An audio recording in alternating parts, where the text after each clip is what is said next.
নিয়ে যারা 17,000 কোটি টাকা প্রায় বাংলাদেশ থেকে পাচার হয়েছে, শেখ হাসিনা ক্ষমতা থাকা অবস্থা একটি মাত্র কথা বলে নাই, একটি কথা বলে না। একটি চাঁদাবাজ, দুর্নীতি, এত কিছু তো হয়েছে, মিডিয়া প্রত্যেকটা জিনিসও মানুষের চোখের সামনে, মিডিয়া কথা বলে নাই।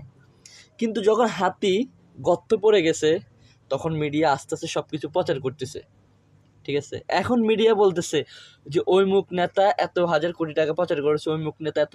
কেন রে ভাই, তোরা তো স্বাধীন, মিডিয়া তো স্বাধীন না। একটা দেশের মিডিয়া তো স্বাধীন হয়, সে তার ইচ্ছা মতো সে মানে খবর প্রচার করতে পারে, সত্যিকে সবার সামনে তুলে ধরতে পারে, মিডিয়ার কাছ থেকে তো এটা। তো তোরা হচ্ছে সরকারের গোলাম। এখন আবার যে সরকার আসতেছে তাদেরকে তেল মারতেছিস, ঠিক আছে? কেন তোরা এমন?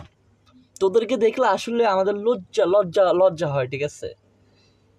তোরা সত্যিকে তুলে ধরবি, তোরা হচ্ছিস দালাল, মানে চাটুকার দল, সেটা হচ্ছিস তোরা। এত দুর্নীতি হলো, পদ্মা সেতু হতে যত কিছু হলো, এমন কোনো সেক্টরে দুর্নীতি হয় নাই। সবাই কম বেশ জানে, একটা বাংলাদেশের নিরীহ জনগণ সেও জানে যে দুর্নীতি হচ্ছে।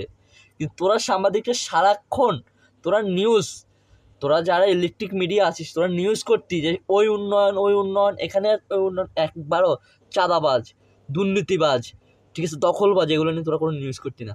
আর যখন হাতি গর্ত পড়ে গেছে, এখন তোরা প্রতিনিয়ত হাতির বিরুদ্ধে তোরা মানে নিউজ করছিস। তোরা আগে কই ছিলি? আগে কোথায় ছিলি? চোখ খান খোল, মানুষ এখন এগুলো জানে। মানুষের হাতে প্রতি সেকেন্ডে সেকেন্ডে খবর চলে আসে তোদের আগে। তাই মিথ্যেকে কখনো ডাকবি না। যদি বাঁচার ইচ্ছা হয়, ভাগের মতো একদিন বাঁচবি।